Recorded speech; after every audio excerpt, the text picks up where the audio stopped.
Asibingelele mbukeli sesiphinde sahlangana kwamanye wama-clip kuyinkulumo esiphethe namhlanje engicabanga ukuthi inkulumo lena ezokuthinta kakhulu ungasekhaya. Mbukeli namhlanje sibamba lapha e-channel likazwelonke Abantu TV1 kuyi-channel edume kakhulu ngokulekelela abantu ezinkingeni abasuke benazo ikakhulukazi lezo ezithinta impilo yabo. Namhlanje ke mbukeli saqhubeka khona lapho emsebenzini esaziwa ngawo njengoba sihleli nesivakashi okuyisona sisifonele sathi sacela ukuthi sibe kanye nathi namhlanje sicela ukuthi sizobeka inkulumo yaso noma sizothula udaba laso kuphambi kwenu babukeli beBantu TV1. Mina ngicela ke ukuthi nisinikeze nje indlebe nisilalele mhlambe nawe nayo inkinga efana naye neyakhe umalume le esihleli naye. Wena ke mbukeli kulula ke okwakho ukuze soqhubeka sikwazi ukuthi silekelele lapha nalapha kwabanye. Uyayilike ivideo mawusakwela uma ukuthi uyayithanda usubscribe ke muthi uqhubeka uzoqhubeka uhlale kanye nathi ubone namanye ama-video esike saba nawo amanye athi awafane nalawo. Njengamanje ngizothanda ukuthi ngikunikeze malume ithuba lokuthi ubingelele uzazise bese usho ukuthi njoba sihleli nawe nje ubuya kuphi nendawo okunye ke bese siqhubeka. Ngiyabingelela babukeli baBantu 1 TV baba. Ngize la ubaba lokuthi ngizomtshela ngenkinga zami ngoba mina umuntu okudala ahamba ekhaya. Kuyimanje ngihlala ePorch ePotchefstroom. Dala ngasuka ekhaya. Ngasuka ngo 1999. So mangicabanga kuyimanje ngine 27 years. 27 years uhambe usengumfa 1990. Uhambe 1990 not 1999. Ngihambe 1990. Ngahamba Ngihamba umqondo wami uyenza. Ya 1990 motho usena 27 years. Yes. Ngahamba ngo 1990 la ePorch ngafika ekhaya ngahamba ngo 92. Oh 92. Ngahamba ngo 92 ekhaya. 24 years. Mangifika ngasuka ekhaya ngiya eThembisa. Ngafike ngahlala eThembisa. Ngafike ngasihlala namachomo wami eThembisa. Bengikwazi ukuthi uma kuyiDecember ngibuyele ekhaya kodwa bengingayi ekhaya. Bengiye emafamily nawami. Bengingayi ekhaya straight. Ngoba ngiye ekhaya azizwani mina nobaba wami. So ngabuya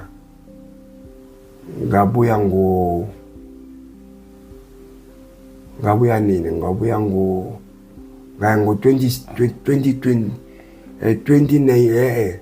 1996 ngaza ePorch ngifonela umama wami athi ngimvakashele ngaza ePorch wathi ngabe ngisahamba ngihlale naye.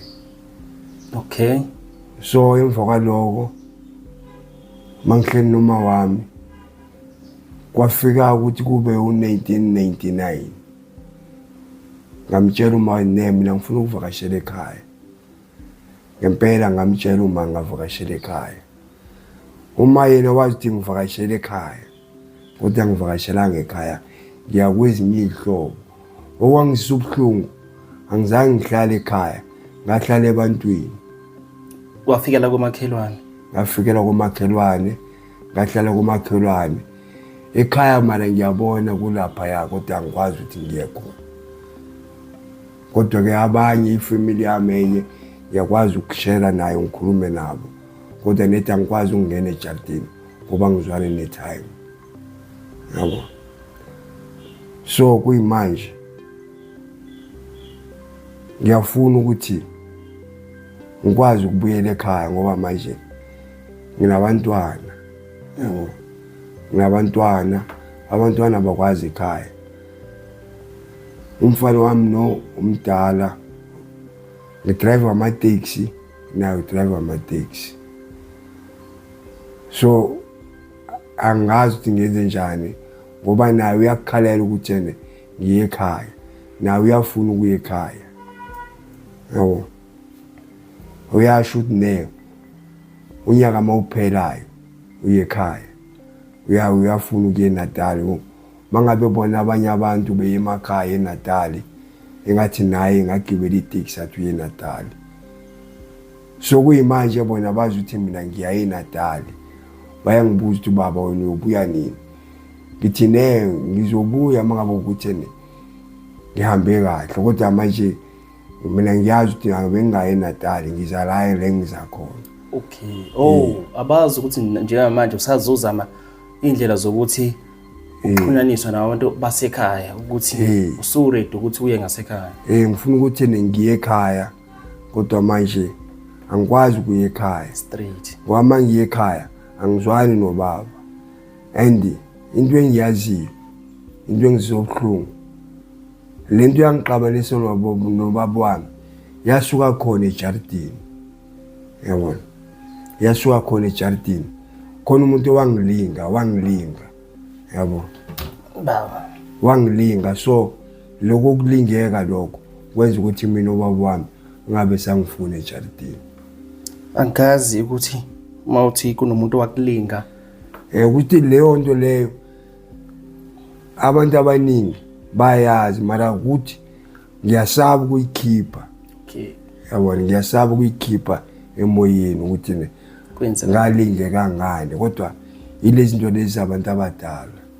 Hayi Khona umuntu wangilinga emva lokho ngaqabana nobaba ubaba akasangifuni ukulala ngihambe khona kodwa ngendlela ukuthi dala ngagcina ekhaya ngiyacabanga ukuthi ubaba wami yena la ekhona ukuthi usaphila bengingacela lethu ukuthi angixolele ngikwazi ukubuyela ekhaya angazi ngingathini kuye nabanye ifamily yasekhaya iyayazi lento engikhuluma ngayo ukuthi ngikhuluma ngani lokulingeke ngakulingeka kokuyini baba so ngesinhloso yami inhloso yaloyo muntu lo wangilinga akusinhloso yami so wenza ukuthi mina ngigcine sengingasaba umuntu wasekhaya sengiwumuntu wasendle ngoba ngisakwazi ukuya ekhaya manje. Ifamily yona ihlobo lezothi ziyayazi lento eyenzeka ukuze ugcina uhambe ekhaya zona zangenelela nakaze ningenelele mhlawumbe ukuthi ikwazi ukuthi ikhulume nobhuti omdala ubaba wakho ukuthi zimbonise ukuthi hayi umfana lana unile kodwa ke ayikhulume lento njengomndeni.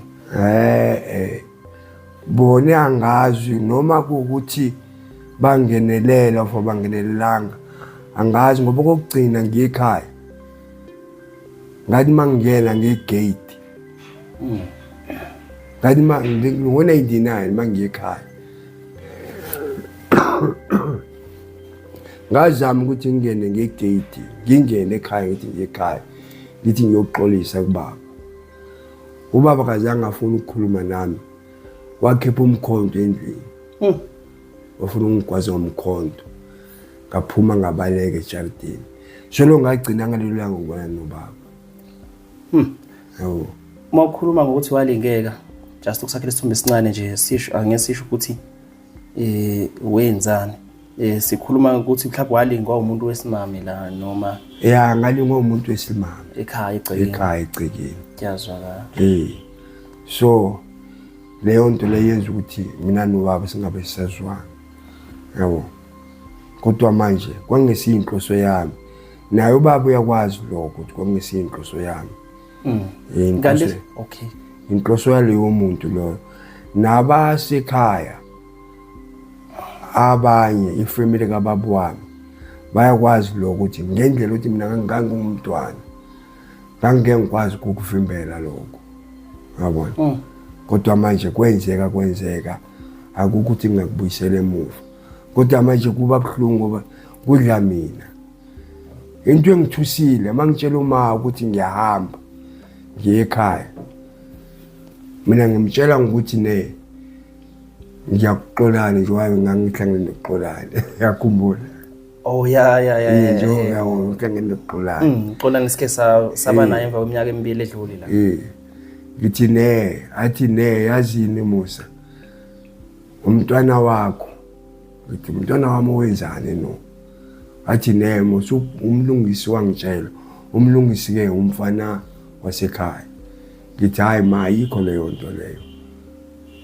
imicabango nje yalabantu laba ayikhulumayo into efana leyo into abayicabangayo leyo kodwa ke mina ngifuna ukuya ekhaya yabona baba ngifuna ukuya ekhaya kahle kodwa ngathi ngingathini ukuthi ngaqolisa kanjani kubona yabona ukuthi umuntu engifuna ukukhuluma naye mina ubaba ngifuna ukuthi ubaba ngixolele ukuthi ngize ngithi uxolani ekhaya kunoxolani kunonhlanhla kunoyani so ngathi mangibona uxolani wangishaya ngezwe ngathi umunye wasekhaya walaba bakini naleswayo izitshela ukuthi i-TV le kaXolani yabo lento yangishaya ukuthi ish yazi ngithi ngifone ngizwe ukuthi kwenzekani that's why ngaze ngathi ne angikhiphe inkinga zami zonke uthi ne angazi ubaba la isekhona usaphila yazi ukuthi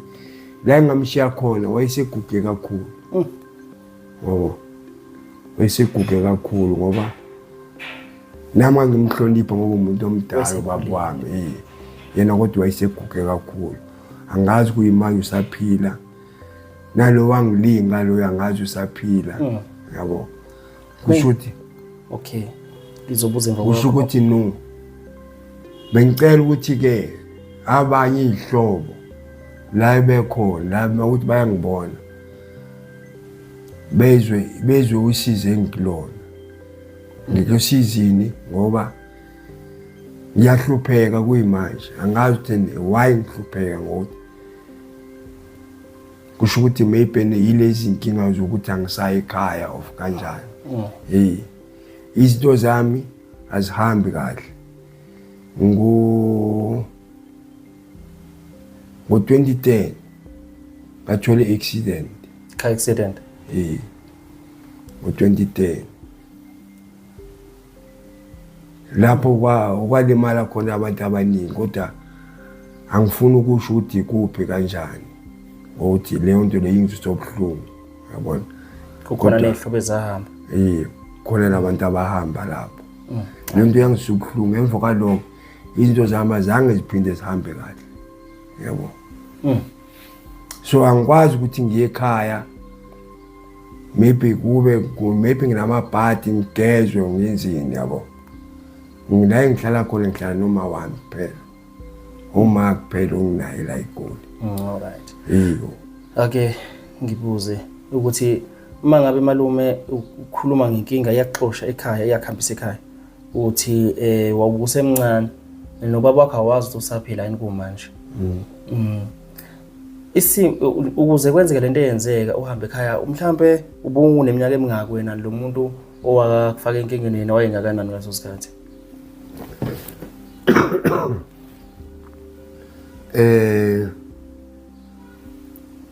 manje ngiminyaka yami 54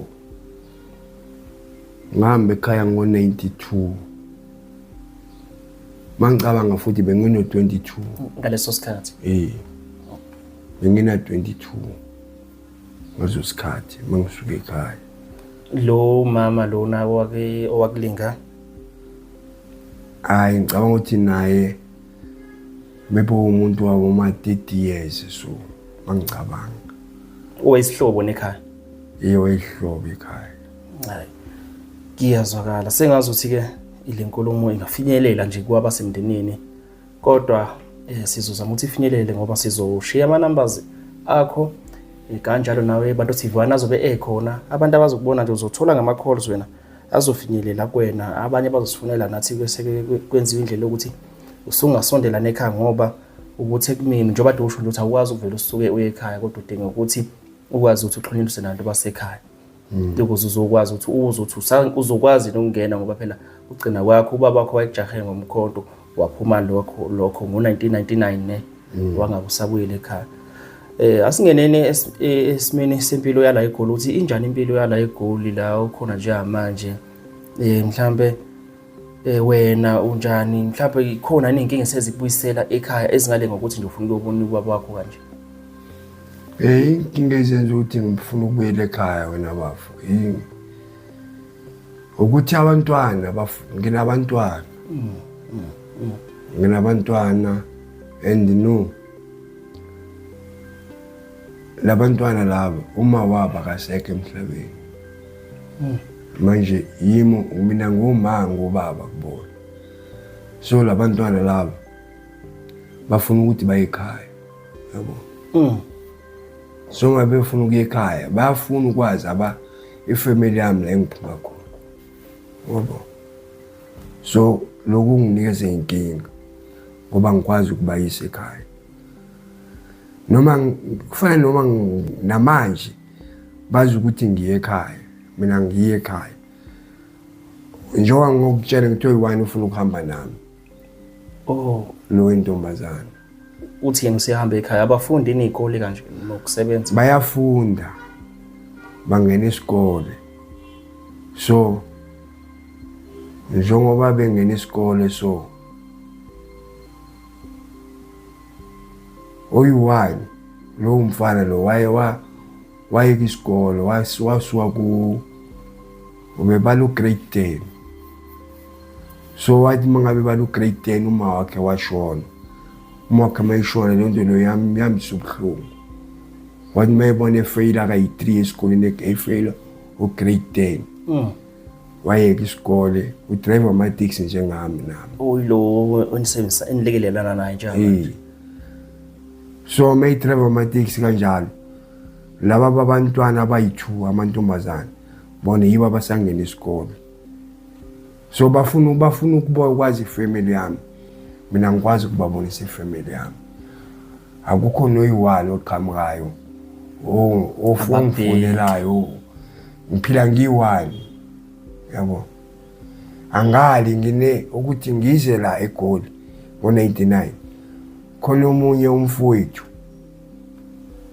ingane kama wami loyo umlungisi igama lakhe Mhlonishwa umlungisi so ngabuya naye ngo99 uye ngithi umfowethu kuphela la eGoli kodwa naye akanginiki umqondo kanjani akusiyo umuntu ofana nami yabo shuthi umuntu ngesisikhathi ngathini umuntu ofana nami kodwa manje umuntu ongezwa yabona umuntu ongezwa ukuthi momtshela ungenzi lento uyavuma ukutshela ngeke ngiyenze kodwa mawujika ngale useyenzile yabona moto uyagcina uyabheka useboshiwe yabona so into efana nalezo so akanginika umqondo yena amahleni naye ngiyamthemba naye uyangithemba siyakhuluma sizwane kodwa manje nasekhaya la engiphuma khona bayazi ukuthi bangitshela bathi lo muntu lo uzokufaka enkingeni abatshethi mina ikinto engingayenza umfowethu usuke naye ekhaya vele kade uza ngapha ngale eGoli ungakanani nomlungisi ngathi uyintanga yami kodwa shuthi mina sishiyana ngonyaka naye uyihutumane naye kushuthi ngathi izinye siyalingana mina naye shiyana ngonyaka so manje naye ngiyakwazi ukuthi ngithayi tarami nomuntu wasekhaya uye kuphela umuntu engimbonayo ojuzo wami wasekhaya noma wami kuphela so la ngihlala khona ePorch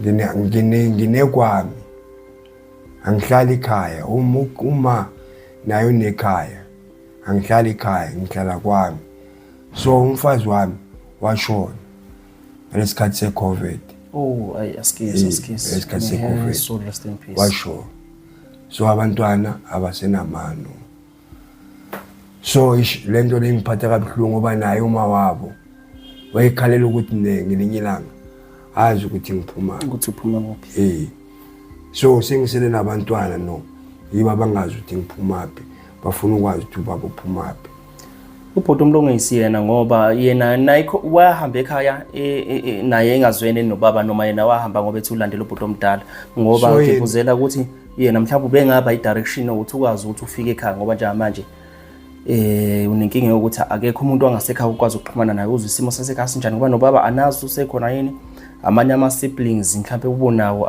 ngicatha awazi nawo nangawo ukuthi kwenzakalani. So yena umlungisi ngiyamzama ukuthi sihambe siye ekhaya. Umlungisi wathi ne akasafuni ukuya ekhaya akekho umuntu othini ngathina abamfuni shuthi naye wayehlala nje ekhaya. Alright. Yabona athi abamfuni ekhaya kuyafana maye ekhaya akunasizwe akekho umuntu onendaba naye yabona.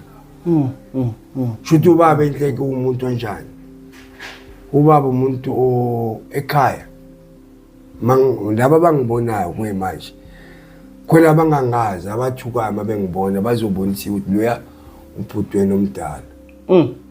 Ubaba wena abafazi abaningi ube nesithembu.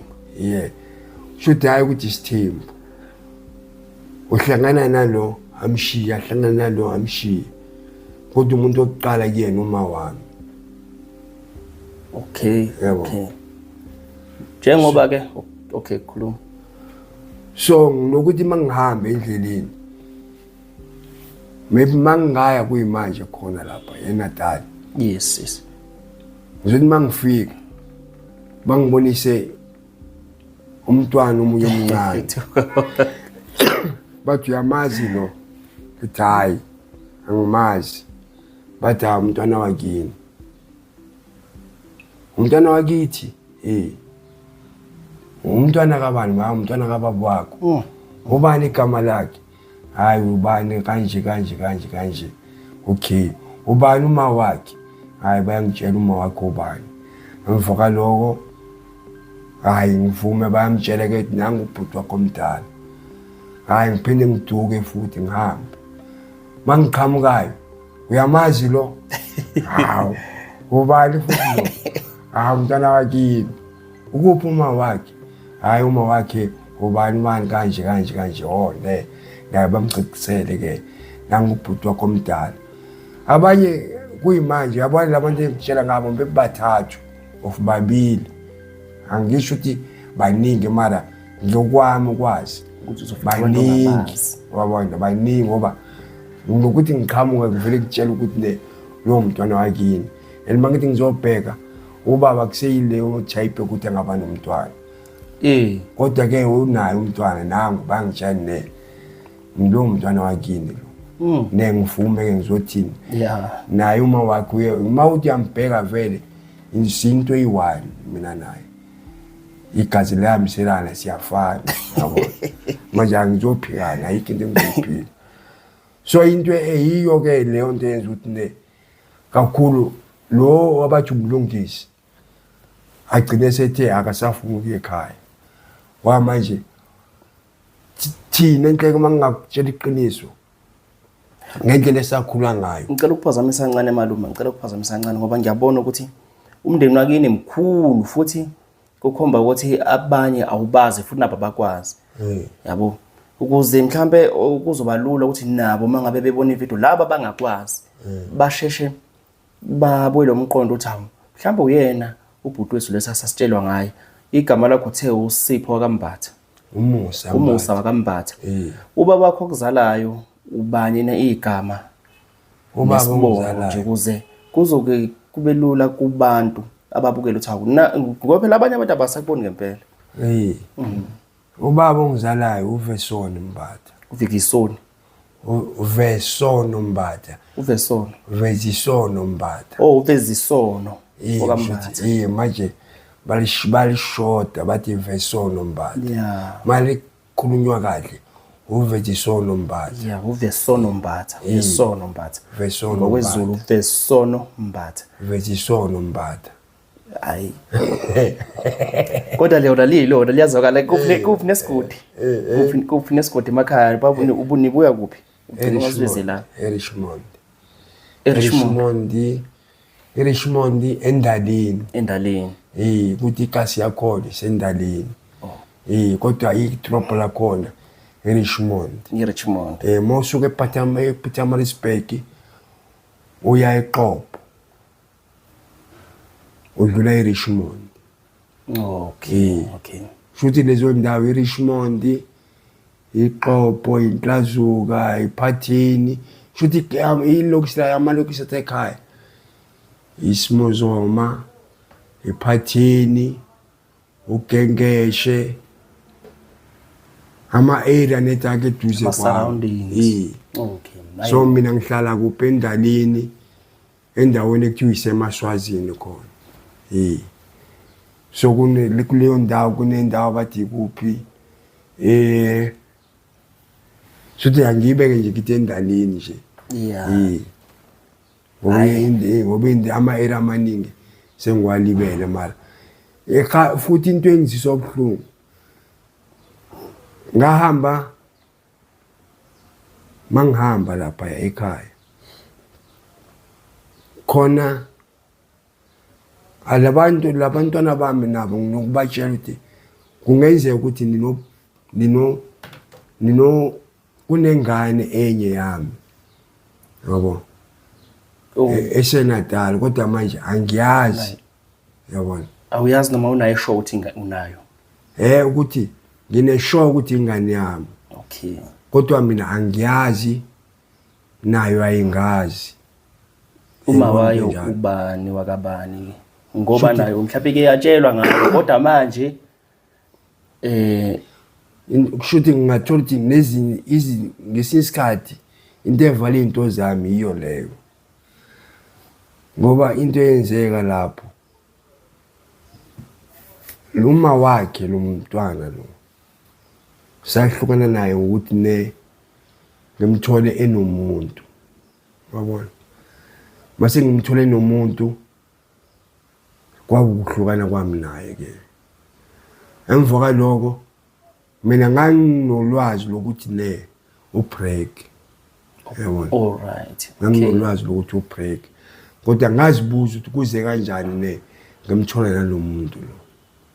Shuthi leyo nto yangenza dizzy ngokuthi maybe lokubreak lo okwalomuntu lo yabo. Emva ukuthi ngisuke la ngize la ngithola ukuthi ngize la eGoli. Ngithola ukuthi before ngisuka ngiza la eGoli amachomo wale dala ngihlangana naye lo mntwana akakhulumi nix nami ukuthi kwenzekile. Akatsheli ukuthi isikhathi. Kodwa usenomntwana akangitsheli ukuthi kwenzekani umntwana wami of kanjani. And mina ngiyambona usesharp akabreak usharp kodwa unomntwana akangitsheli ngalomntwana and ngiyahlangana mina naye ehamba namachomo wakhe akangitsheli ngalomntwana. Sinokuthi sigebele imoto eyi1 mara akangitsheli ngalomntwana lo ukuthi njengamanje wena usiphathile. Ukuthi umntwana wami umtholile Usekhona vele umntwana. Oh. Emva kwaloko ngihlangana namachomo wakhe yabona. Mangihlangana namachomo wakhe wathi Musa hamba uyobona umntwana wakho. Hayi lento le ngingayithathele ekhanda. Emva kwaloko ngigibele ngiza la eGoli lesikhathi sengiqabele netime ake. Oh. Ungayithola ichance. Engayithola ichance ukuthi ngimbone umntwana. Ngigibele ngize eGoli. Mangibuyele ekhaya ngithola amahebezo ukuthi khona umuntu obesekhaya. Kodwa manje lo muntu ongitshelayo lento akangitsheli isitori esiphelele. Ungitshela ngenye indlela, akangitsheli ngale ndlela lebe wafanele ngitshele ngayo. Ukuthi khona umntwana wafika nomntwana lapha ekhaya. Kodwa mase ngikhohlwa ukuthi yewathini kanjani. Kodwa manje makuthi ngizoyibheka leyo nto akusile into okufanele ngitshele yona, wafanele ngitshele ukuthi lo muntu lo wayiletha umntwana ekhaya.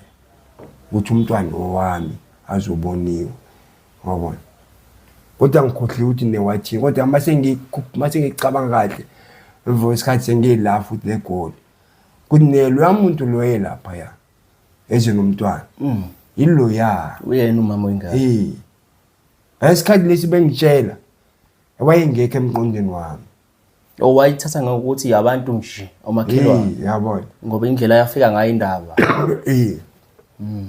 Hayi emva kwaloko mase ngifika ngala ngiyathola man lo muntu lo yilo ya. So naye makuthi ke uyangibona la ofuna lo mntwana uyangibona la naye angazama ukuthi angibambe of kanjani baba. Ayizonke sishaya zonke sishaya inyoni imbili ngetshela lodwa. Abasekhaya uma wengane ingane kanjalo. Ngoba naye kuzobe kube manje angimazi. Naye kangazi. Yabo. No. Ngicabanga ukuthi nje manje unpack sihlabe sayihlahlela indaba lena ngizokwenza kanje sizoshiya amanamba akho malume kuze ukwazi ukuthi utholakale.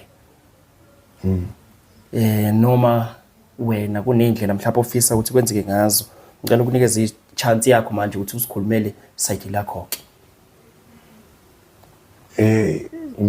Ngikhadi lami kanjani kaMbewu? Oh ngisayide lakho ukuthi njama ukuthi ufuna kwenzekeni from now on. Mina into bengicela net ukuthi banginikeza ama-phone number wabo, mina ngizobanikeza ama-phone number wami. Exactly. Mbone mangabe thola ama-phone number wami ngicela ukuthi bangithinte bangazizwa ukuthi lento engiyenzayo bayibonile and bayizwa futhi lento engiyenzayo. Lento engiyishoyo bayizwile and bayibona. Ama-phone nami ngizowashiya la kuwena. Yangazi noma ngingakunika yini kuyimanje ama-phone nami. Njengoba engane siyakhuluma nawe ifuna ngenawo mina ngizowafaka kumsebenzi lesiwenzayo uzobe sekhona ungakhathazeki ngalokho. Okay. Ngicela ukukunika wona ama-phone number wami athi 076 076 896 896 43 43 87 Musa Mbatha.